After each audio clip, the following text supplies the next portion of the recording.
Amama Ghana mama Adom nonson kasebo ena say your mama aha message see do ni we movie news Adom nonson kasebo ena ne me de bro ena me ana me de ba aha etire adi aye beka no ne me ka ne say nana adodankwa akufu ado aha wase nani anye ensemsem na atwam last week let my vote count alliance for no problem okay a police for tuo bi ye toto ye binum ani tuo ebi aha eno ho asem na mekan na we nana akufu ado de abase ne akoso ne nani anye ho ensem ne ne me ekoso no wadi hu yawie aye fi ho no mo so a o mampanyi Mahama John Dramani Mahama wono so say wabati committee na ye de ayenhwehwemu na ye hu ba bi a ensem no efiri eba ena me won sam de mamo ye firi honom so a ye ya de nyina ye o mampanyi Kwame Nkrumah ne ban so say samusi mu di me papa da mani anye ena de mani anye o then it's not fair ye de kobrofo asa na beko wose nani anye ho efiti ase nyina na nakufu ase nani anye ho wo mampanyi Kwame Nkrumah so ne ban so se nani anye ho kwan a mo fa so a mudidi ne papa na no ene ne se nya ye di a se ye behwe ne ye begyae a ne agyae ye bedi nso a ne adi ne ye eno ho asem na woka mo ntwe me na ye be ye mpensem mu na ye de abramo mo hwe me nim.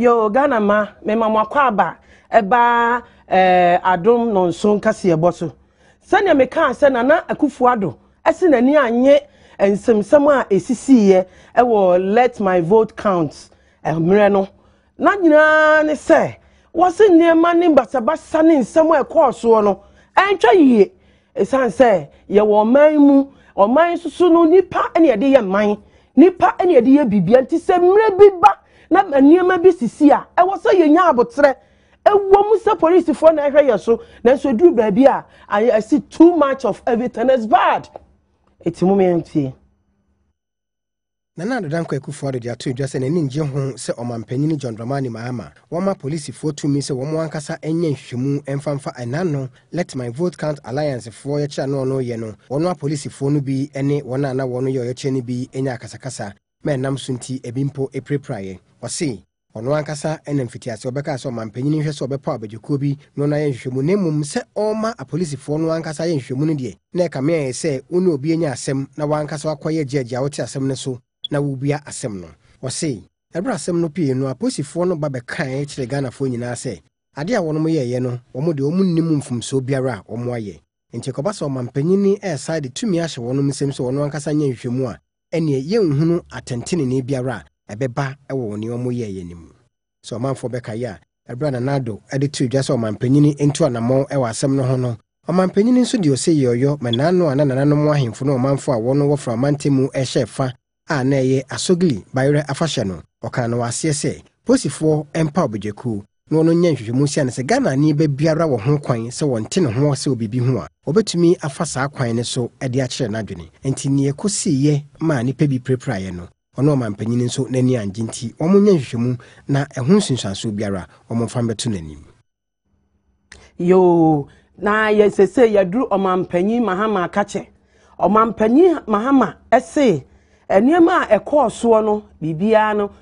ye bepe evidence enhwehwemu na enhwehwemu na wo mo beye no was sese police for nya nhwehwemu na ne ekofa sa oye ne niema ba ye nyinala se papa o se boni o ekwan a sa niema we nyina efa so ba ye no sanse ye nim se police for de eye ahobambo na mobo nipa se violence ana ade bia enye enkoso ekoso a mo ye peacemakers muna mukọ na musiesie ma akoma ehuri no etofom na se BBC na se police timikọ na yona ntise ebeto adofo ene Ghana mmade a omampanyin Dramani Mahama wo say wo mu enhwehwem committee eba ahwehwem na ne ewo se yede asem ne to no yede ato moma yentie ne omampanyin ekaye Omampanyin John Dramani Mahama ne nananom ohemfo na omanfo a wonom wo fra omantemu aka bom ahyefa wonom de ya mane efa bayere ho ewo mpatemu ho na dwumedie no ase na omampanyin ekasade afa ekuo bi a ena na wono si monte se wono edi dwuma na de ache wona adwene afa abato di ntweremu ma voters register no ho Let My Vote Count Alliance foi dwumedie na wono die no na ensese basabasa ye bia besim nanso onyanentie se eyade aposifo ene wona na wono ebo nsane bi enya kasakasa mabinum mpo epreprai Omampanyin se animanimu yada police adwuma no mpanyinfo empa obedwe bi no nya hwehwemu mfa ne nam so ntia ebi mu hokodi mu ewo sa Let My Vote Count Alliance for one demonstration a wono ye no eno cheni nso wose police fo nhwe se ebribiara amanfo bego dompem edi dwuma bi ne kwan a wono faso a wone ne dom no ebetumi edi ano ye ama basabasa ye biara ensie no police adwuma no nhwe se wono betumi ayesade no. Few days ago, a most unfortunate incident took place in Accra. A group of our citizens requested and were granted permission to gather and demonstrate while marching along a predetermined route. It is my understanding that at some point during the march, the demonstrators veered from this legally permitted route. In an attempt to contain the crowd, the police employed the use of tear gas and water cannons. Much to my regret, I learned that a few of the demonstrators were beaten or hurt in the ensuing stampede that occurred. This is a terrible situation and one that should absolutely not have happened.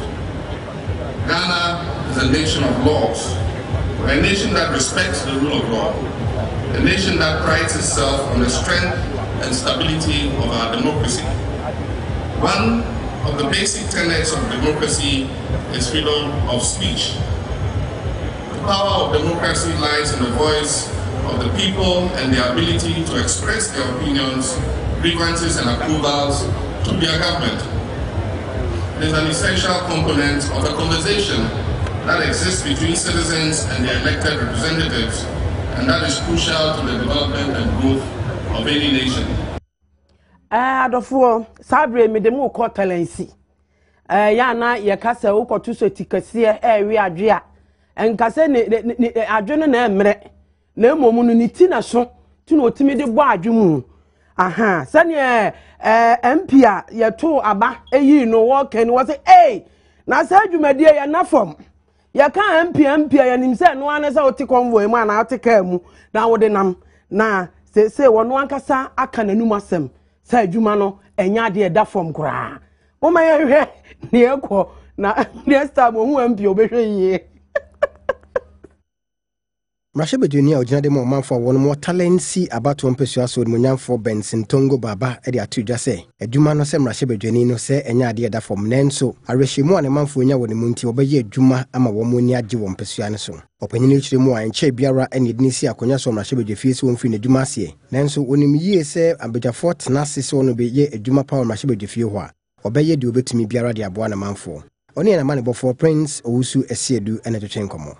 It has been a very challenging task, being a new member in the House. But nonetheless, as I'm speaking today, I've visited my constituency not less than 4 times, touring the constituency, identifying the problems, the issues that I made certain promises, and then I've started fulfilling them gradually. So I believe that with time, I'll be able to make a significant impact in the better policy agenda as MP.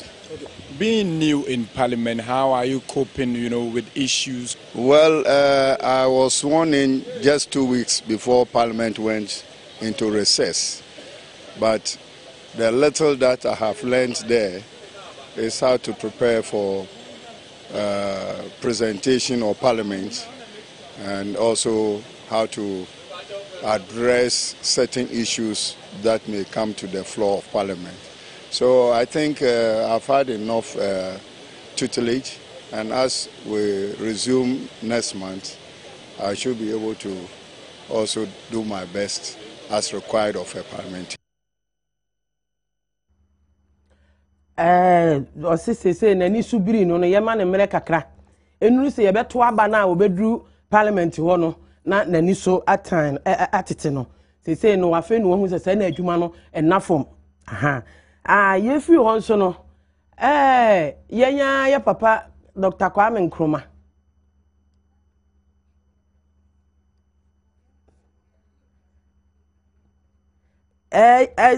Ni wadubiase fo nso asem a wo mo kanie. Wo mo se ni wadubiase MPP. Wo mo se yemfa nto Ghana man anim se samumpo 2016 wo mo ebefa akonwa no ana se MPP ebefa na ya na asisi ni awieye eni ehu chale enya ano na sabi yede ye eti no sane ni wadubiase MPP fo nso kanie mumientie ne omo so edito omanfo anim. New adubiase abato mpesua no kampesua hodo bi a NPP amanyuku no anye so primaries wasante mantemu no ho na enei amane abekansa ne kire sei amanyuku no mpanyinfo aka won ho abom masabre ono apa owura George Odro se ono na onkogina ekuo no di mu empremra hyebedwem di bre won fihia mpemienu ene achidunsia abae beto ne mu na bra wono ye amane ade opanyini ya tomu ono ena owura George Odro di tudwa se edubre se ekuo no mane ye baako na ono yi watimi wakame nyina free wo se de be ya wono betimi age akonwa no free NDC nsem free se bratintini ena NDC amanyuku ne kura ne odibiase akonya ni mu a obia entumi anje emfree won nsem bibi sunko amaye ni se party no first no say campaign be logistics no ya ma stadium say na emma abra was eba it is say me ma stadium say no say blue campaign no so and say dey any two national and regional so bebre wo candidate no so to me bo in terms of logistical support no I feel na me who say no me my ready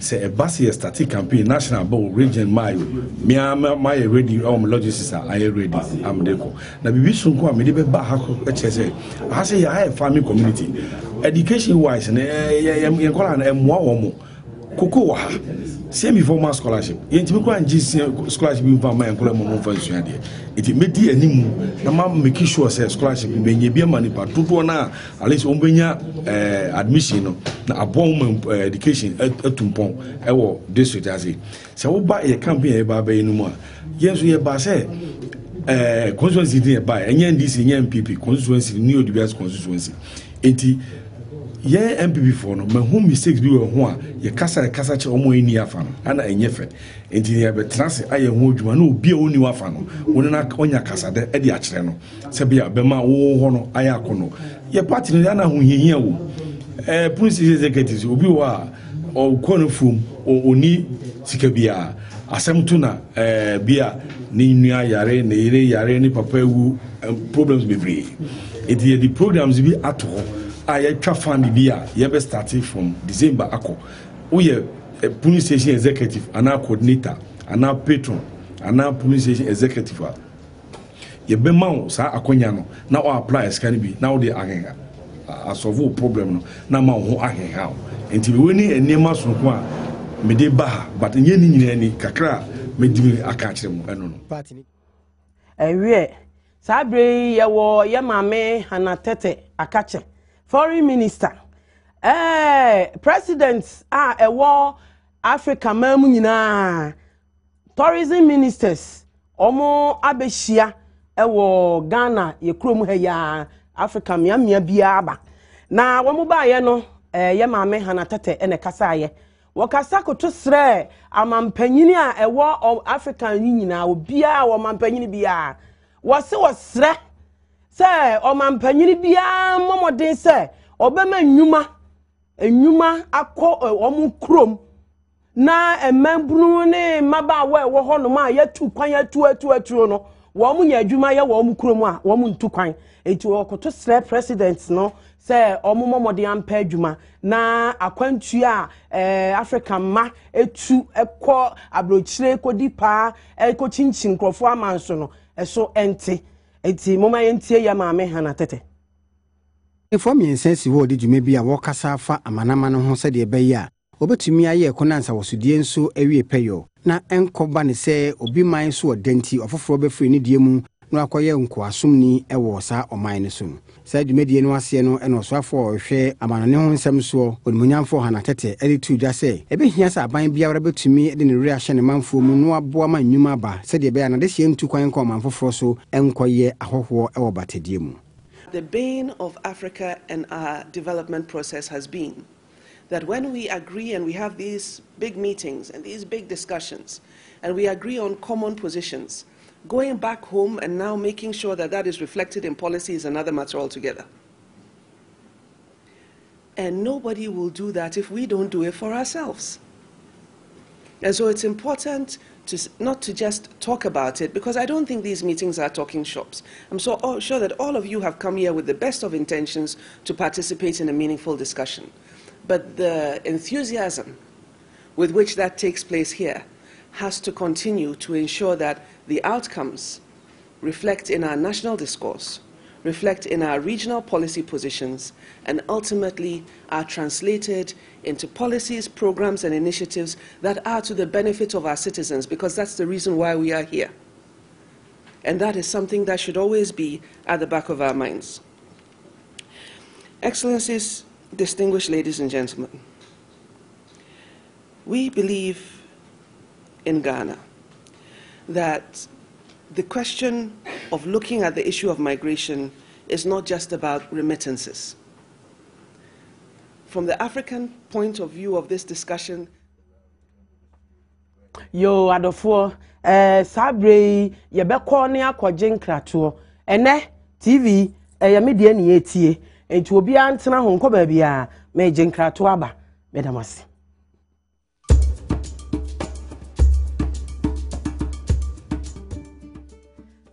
tiefo ye mamakwa aba eba adom no nso kase ebo so dwumadie no me se nne TV so ye media enti media ena obi antie medamase sabre ye kwa ne ye ko NDC akache ye ko Central Regional enro basibia ni nso ade na wani ummu ade kura na bol gadwom NDC for office ena akromfo aremfuyi atimi egbo awura ho akwa wi ade na ye bisa se de no mko wi aye ye frɛ owura onimonyamfo Alote Jacob wase computers amuna ya kragu ho fresh one obi ansan kanda esisi ho ye nwi aye na mom documents file eno na ayira enti na wo se ade we yete ho committee mom ye nhwe ne yeko na ye hwe committee na ye bete ne apɛ file no nano ne beto dwa Saman Yuko National Democratic Congress NDC wono atena ye wo mfimfi mantemu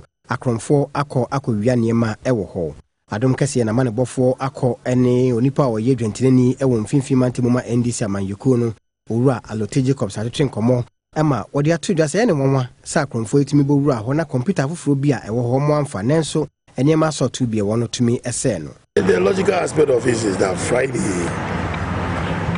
we organized the launching of our parliamentary, and it was explained in detail the reasons why we're going for biometric registration, our linkages with the Electoral Commission vis-a-vis the registration, the electoral registration that has been given to all political parties, both the soft and the hardware copies, and how we are using that to know our numerical strength before the general elections. And then Saturday we are robbed. People have forgotten that we are in a tech age where it is not necessarily for you to be keeping computer gadgets and tech items in offices. When you have a pen drive, when you have a laptop, So therefore, if you are looking for information, unless the person himself. But even what surprises me is about the administration room, where items like brand new computers that has been installed there, they were not stolen. Neither was there any fidgeting. But upstairs in my office and that of the election officer, election director, you really see a clear picture of the intentions of those who came out there. Onye no a security ni enso ni Adom kase kasai. Yesterday night around 12:30 to 1. So that time I was one of the room inside, and I hear noise. So as I hear noise, I come outside. So as I come outside, I see 5 men with a real mask. So two have a gun. And then what kind of gun was that? I don't know. So I saw gun, but I don't know the type of the gun. And then quickly I go back of the house, and then I prepare to come and meet them. Then all of us they run away. 3 pass here and then 2 pass this side. Yes, I see them, but they wear a mask, so I couldn't see their face. Sabre ye call a central region.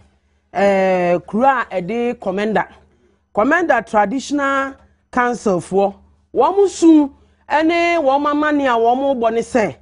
Eya commander hene atenasia himfo wompotem ho.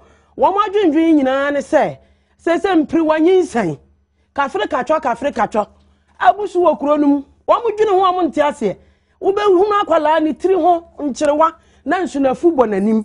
Eno ni ade a etete wo mu na ha wo mu yie ade we de ha adwen pa na ya na yesre minim obi na kunso hene wase awe school ni abeda no wotwe no nkono ada na mo mfa bi na mo nye mesem mo yenhwe ne traditional council foi wo mo eka asem na awreho empri wanyinsan a wo sem kwala future leaders na say wo mo nyanyam mo me enkohwe commander so ne ehwe ne wo ho ene saudi wani chemu mfimfi mantemu a amane abeka Adom kase ensa ne kire se omanfo won mo commander edina eguafo abremu mpatemu no empre wanyinsen ena ekoso wo ho yese ne nkoda won nyanya mfinhia edunwotwen se ne mpasogura no na di na won nyinsen a enye asem ketua nsemi omanhene owo commander traditional area nana kojo kru a otoso mienu ena ode tudwa wose wo hwe sukusa hodo a ewo mfimfi mantemu ene dodo no akamfo wono kamfo wono ewo womasua ho a enwanwa se empiriwanyinsen asore ewo mpatemu ho saa maya ya wo kakra oni mfimfi mantemu yese womasua ya womasua na se ye kofufu ya sha Honorable Minister, Professor, Sunday, I did have a boom for the teenage pregnancy. Nesha, that is my auto suffer for workshop. No, but 50 months. I had a teenage pregnancy.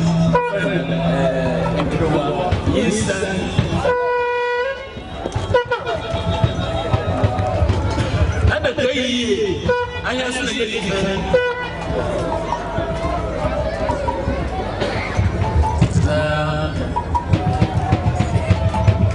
Minister Whitey,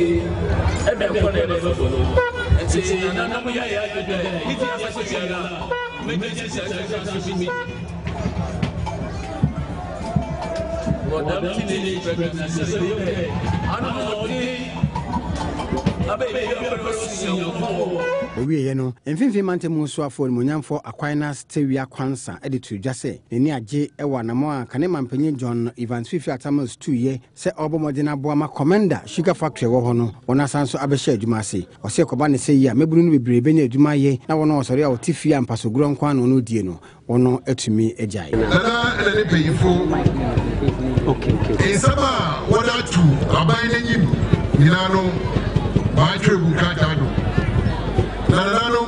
mu bebree wo ha ya chance dey ye di huduma ya ka say yin dey Commander Sugar Factory oyaza inopo diploma shuye e kan sa ebo Commander ni dia wonim dey oyesichire ebo sichire su dia wonim dey oyakomenda Ansohada Ura Mike Egan a wono no kogina Dr. Parko Sindu manemu ewo PPP amanyuko ne di mu no so di wie sani commander ahemfo ani abere no na me gina asem we so aka ne se company wanyinsan de a ene entimi mma na najema badudu a kunso hene amansim esan se wono de obehyewo ama wada school ni bi e wo se no nkono woda me sre commander for se momomode a na mo hyemra na asem a eden emrewa empirewanyinsan a ebukuro mu de yenya future leaders sabre ye kono ye ko Kwame Nkrumah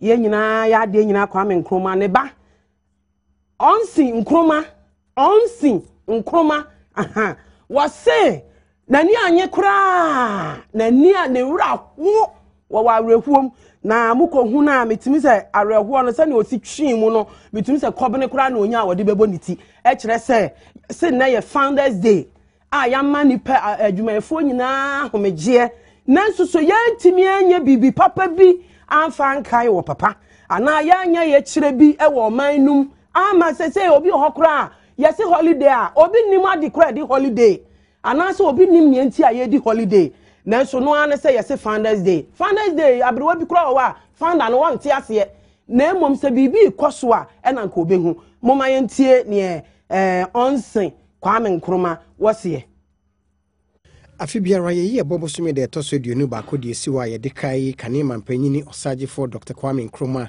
wono modene bo obo ayema oman etumi benya ye nfa hodie eno ene ato di wapoto kasemu se the Founders Day na sede amane ene amamrete no dodo no a ne kansem de fa kanema mpanyini ena afa mpanyini fo bi ono bo wo homodin bo ayema oman enya afa hodie afidie no ya amane edi nanso Kanema mpanyini osaje for Dr. Kwame Nkrumah ne baba kwa yefe Onzi Kwame Nkrumah de atu dwa se odi yaw pa wo kwan a aban ne mpanyinifo efa so a wona di ne papa afidida no wakire mu a nanka esese ye di dwuma soronko kra kese bi wo man mu na ye de kai opanyini nanso enya ade o man yefa na nyinara bibibiara course saa ewo eda ye yidi esi wa ye de kai ne papa no.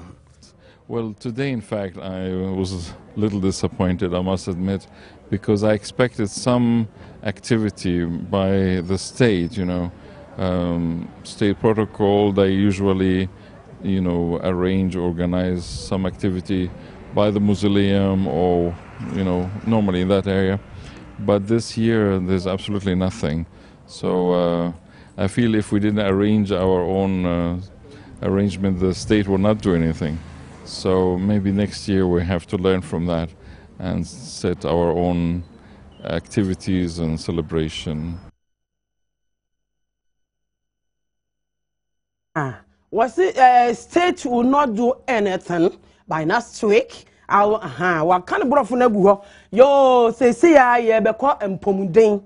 Ya drum pomudin kase na na me say ye dia o pese hu nipa o de apomudin e kase bo bre ya enko ba bia ye die ne yetie mo ntwe me na mo be hu nipa kro me da mo ase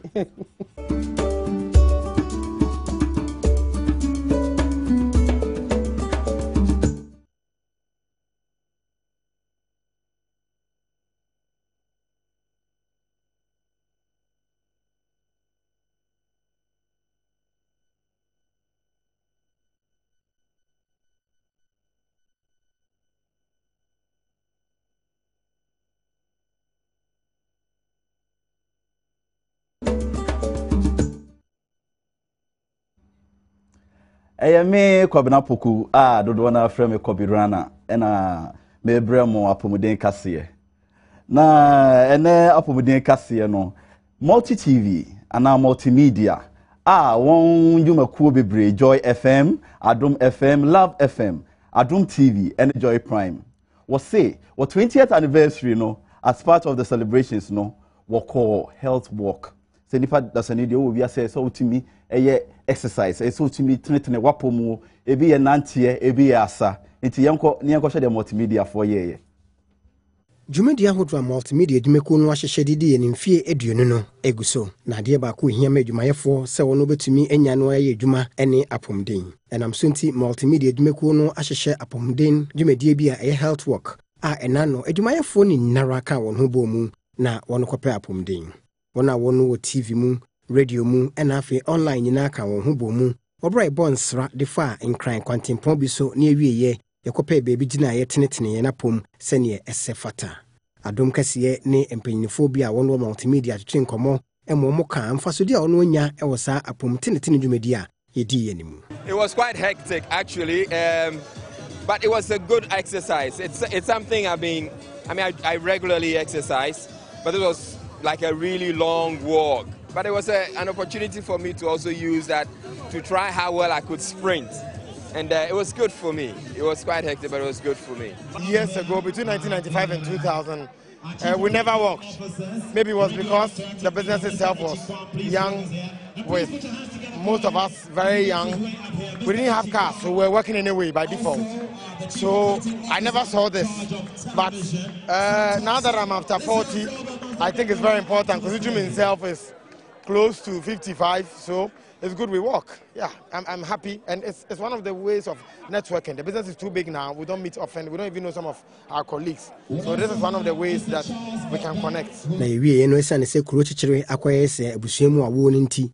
Wono mu a kane na ono wo multimedia adwuma mu ene wono firi mu komia foforo bi nso beka ho ema ye ne wono nyina bonsra no.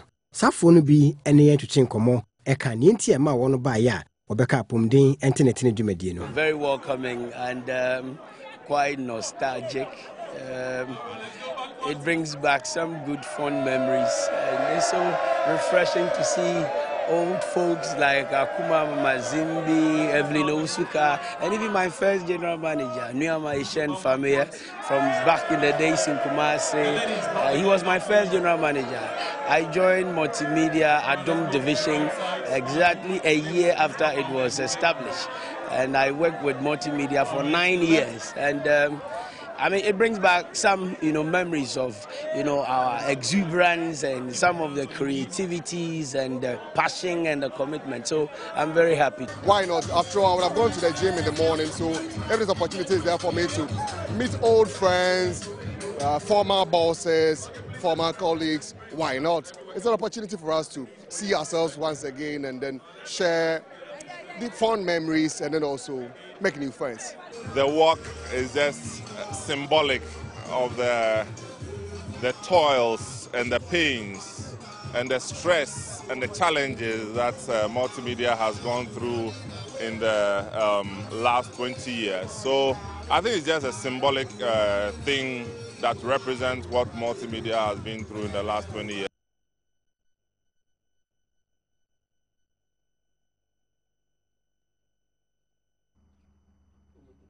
Ewie etiefo ye de apomudi kase no aba ewie Adom TV no maso go so yi ye twa ye ho aba ne ye de dwadie nkase abremu.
Eyekun. Ewie etiefo. Eye dwade kase na ye de bremu.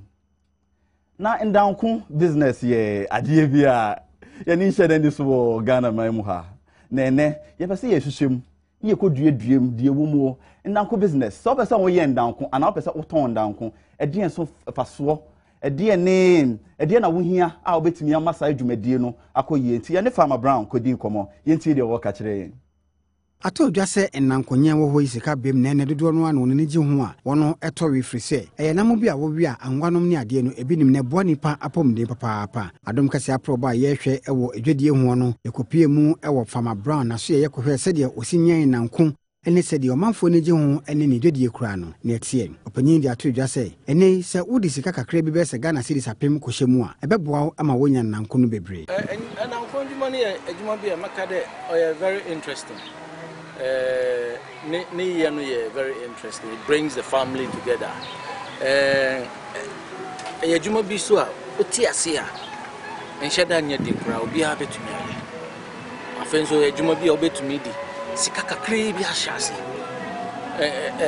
Bronyi beka de initial capital no you can be as simple as anything. Enhyeda nya sika kase kura. And this will be person more on first send and friend. People say starting say what we have the modular this starting. What in 10 million, that's 1,000 Ghana. This year we can start an investment in rabbit production. So pass chassis or the model send a chassis. One model here was say over to me the Emba Miensa and the Bema Bako a chassis or mature. Or do prepare so be why mature are ready for mating o cross on the name of Monday. Actually 33 days. Obe o managing a year, one will cry no bet me about 6. Or bet me about do between 11 and 12. Depending on choir or fast will handle treating. To shany year or do fine pa. A chemu nienti yes will be a adanko if we say no and a bonipa apomde. Oh, what's a number? A number what we has negatives and positives. What you find in a number, protein, calories, cholesterol, and fat. Sanyama unya wa number. Now, ushe sa nyama mabobo si protein neye the positive. So rabbit meat has the highest of the positive. Rabbit meat has the highest protein. Aha ne de dwadie kase no ebeba wieye. Eye me modehie kwabena poku. Adodo na afra me Kobirana from Ghana. Adom TV na mo hwe de aduru so ya go kansie. Me ko ba bia ye de brewo.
Hello, Ichiachiamo.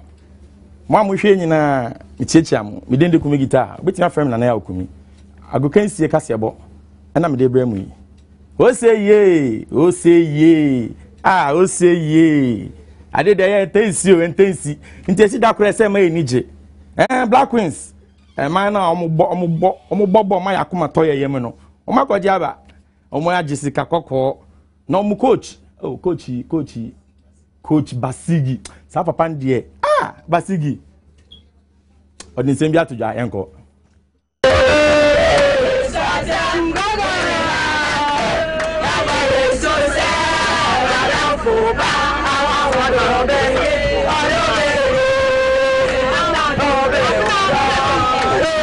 To Yachi because Ghana for the corona energy near my firm because Olympics no a higher near Messi na Ghana for at Horshe na Olympic Games next year. And definitely the only team Ghana for any agents ever got gold na bro na Multimedia bro. Yes, sweet revenge. The Bianso no so we share statistics na you share no muti. You share no muti matches are no more boyina you share no muti. You say ko cry say ko share no muti. Na this time no you monti. I say shena ye silly na nyame ayaduma abanasa. We a tension match. Bibi etimisi. Bon, ntino. Send mechanics pepe. Keeper ni yibo no buy. No boy na sakwa na rebound na biom. Na ye team de share. Ntino ultimately say football no. You have to also go by the rules of the game. Yo, enije nije nkwa and the win-win affair. Yani yakono. Marizuta. Ono so otopian. Unze I can say the guma wodo bebre. Ebi bobo, ebi eden ono de otopian. A friend javelin. Yeah, potokase mu no javelin. Ono nso edi silver. Or the silver brave man. Yenko tie no. Because I say me war back problem. And Nuntina. If say first true no, man take by me second true no me apply me hips no me take a cra. It's a near bet crana me ball me waste and come in jail this met me. But me the radius say myself back to second position. Enye debiane ba. But enye debiane ba. Once a javelin their hips work. At day now we no be upright hips ni bebre no better. But who support waist with bet na sometimes at me bow. Ama o me ye fit the year.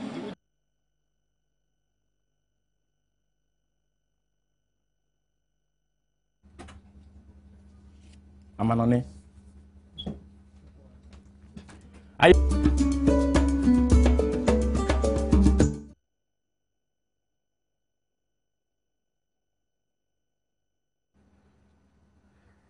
Me mama kwaba eba Adom TV enije kase bono. Your friend Prince David Osei. Movie star 2015 Ghana movie star pageant na call Sundra. Enti yankone yankwe said ya call so honum. Jumedia na Quadus production for ya one de bo omanfo abaso omanmu won some power de som e wosiniye mu no 2015 de no abawie ya wo 2 din na Quadus Ghana movie star 2015.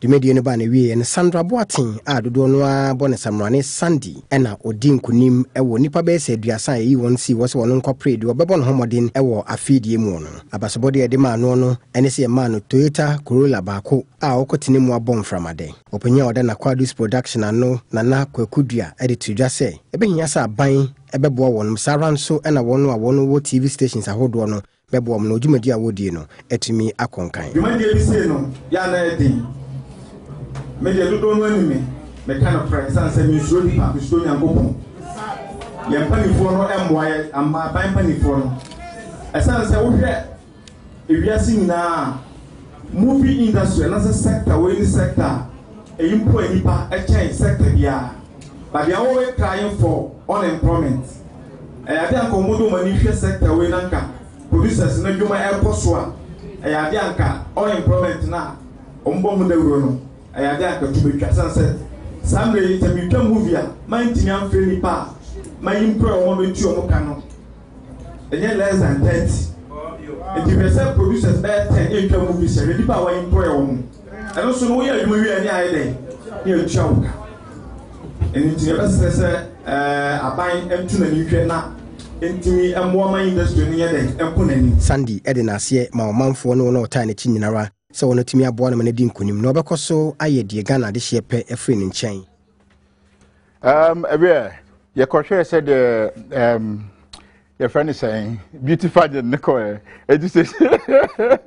Ghana movie star 2015 I say me was Sandra Boateng, the winner of Ghana movie star 2015 and the second runner up into Mama Kwaba.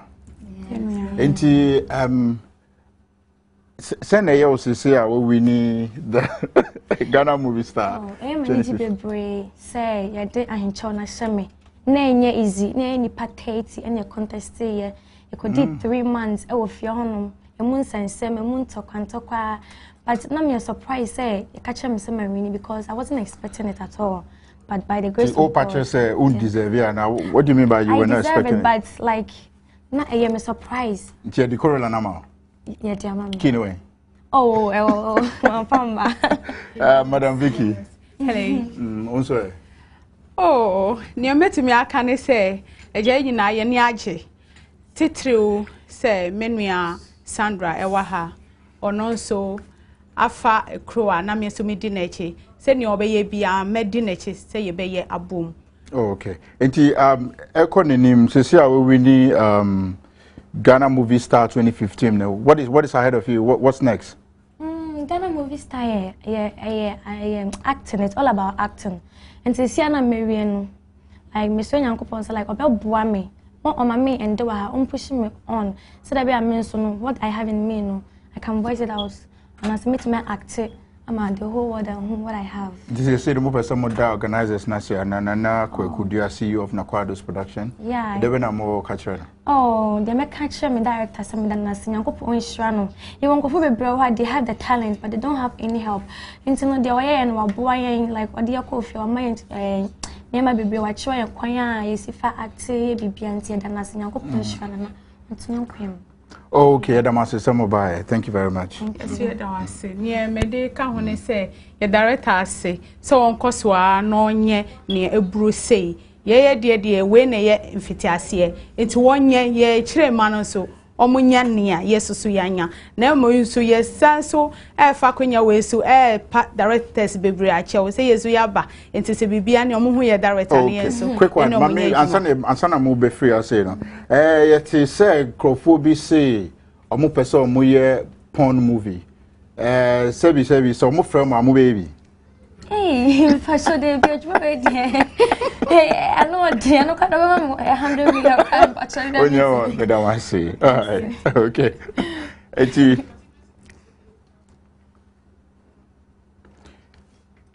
Chief for Auntie Messi, Eddie, Tembia to Jama, alleged porn producers, Ombeso Muguya movie industry, Yekotiaba.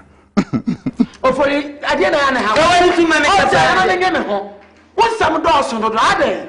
Ghana siniyini baako a wagye dipa ne din ne Messi Edu e ato movie producers anim se obi biara abo ne timo se oman mu oba baye adegyabosini eye pornographic movies no wono mo hwɛ se wo mo ne won yerenom ene won abusuafo ene bɛyɛ saa sini no wo se oba ye na mamre e wo oman yi mu a etia mra sa adegyabosini mo enye no pre hell no president meboa eye pre five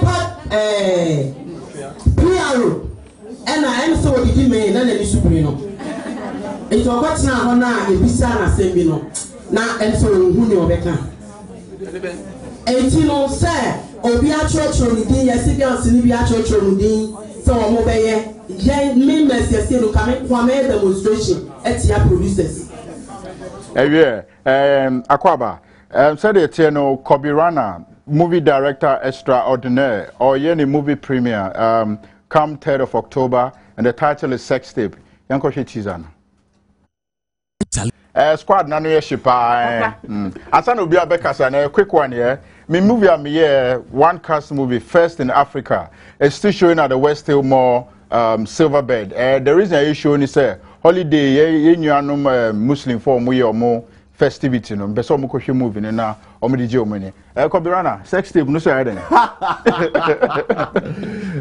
we said a tip for amanfo enitia no ye da munyina mo ase afiwe maso ye mu pa sini am de ba ya edi kan them happy death day. I do 3 rounds. Nina mobile boy. Na new one abe. You see a friend with the sex tape. The more but any puno. David Bishop. Also, be demonstration. No kwa kametani. The sex tape. Yeah, me. Nana Mama Brown. Elikem Kumoji. A Fiashwas nega ni Roslyn Ngisa. And Multi TV. IB and so yeah. Done the 3rd October. Remember that 3rd October. It was Silver Bears. Silver Bears Cinemas, Accra Mall and West. Oh, okay. Auntie Mercy. Yes, it's a rap. Me so rap in mine. Rap and then say and then. Yeda. Sharp. One more squad here, Jana Hayal to me, and one tear news. I want you. You be trying to clean. And so, you better the Abremo. Nemum, Ghana for your Sremo. Sagana, you be chapo no dear. And you know, credit. You chapo no. You chum. Oh, yes. Okay, bye. Yeah, that's it. Me chia me dofu mu dofu na na kunso yene. Na na je my bedu bia. Adofo me chia.